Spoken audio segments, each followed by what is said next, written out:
So with closely contested races unfolding across major cities, provinces, and key parliamentary districts, our Lee Soo-jin takes a closer look at the key battleground races and what's at stake. It's election day with several key races still neck and neck. Here's a look at the candidates and why these contests are garnering attention nationally. We begin with the local elections, which will shape regional leadership for the next 4 years. The spotlight is on this Seoul mayor race in the capital city, a closely watched contest between Oh Se-hoon of the People Power Party and Chong of the Democratic Party. To describe this Seoul mayor race in one sentence, a showdown between a 4-term conservative incumbent with 10 years of experience and a progressive local administration expert who served 12 years as a 3-term district head. The focus is also on the governor race in Gyeonggi-do, the nation's most populous province, where Chumie of the Democratic Party, a 6-term lawmaker and former justice minister, is facing off against Yang Hyung-ja of the People Power Party, the first female executive at Samsung Electronics' semiconductor division. As for this race, it's garnering attention as it is guaranteed to produce South Korea's first ever female provincial governor. And as for the mayoral race in Busan, the nation's second largest city and a traditionally conservative stronghold, Jeon Jae-soo of the Democratic Party, a 3-term lawmaker who resigned from his parliamentary seat to run for mayor, is facing off against Park Hyun-jun of the People Power Party, the incumbent mayor.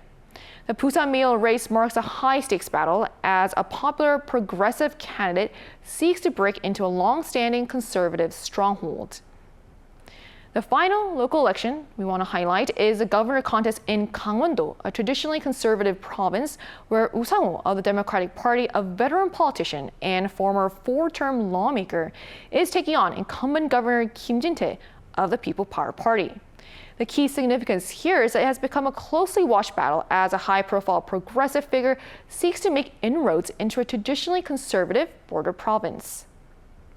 Alongside the local elections, by-elections for 14 National Assembly seats are also underway. A closely watched by-election is the one taking place in Busan's Busan-puk A district after 3-term DP lawmaker Jeon Jae-soo stepped down to run for mayor of Busan. The race in the key swing district features Ha Jung-woo of the Democratic Party, a former presidential secretary on AI, against former Minister Bang Min-sik of the People Power Party, and high-profile independent candidate Han Dong-hoon, a former PPP floor leader. To describe the significance of this race in one sentence, a closely watched battle because it has transformed into a high-stakes 3-way battlefield with a split conservative vote. The National Assembly by-election in Gyeonggi-do, Pyeongtaek-B, home to the massive Samsung Electronics Pyeongtaek Semiconductor campus, pits former prosecutor Kim Yong-nam of the Democratic Party against former lawmaker Yoo Wi-dong of the People Power Party and former Justice Minister Cho Guk of the Cho Guk Innovation Party. This race has emerged as a closely watched 3-way contest in one of the nation's key industrial hubs, with attention focused on the split progressive vote between the ruling party candidate and the high-profile third-party leader. Amid heightened political tensions and tight races across key battlegrounds, the stakes remain high in both the local elections and parliamentary by-elections. But by the end of tonight, we'll finally see the clear map of South Korea's new political landscape.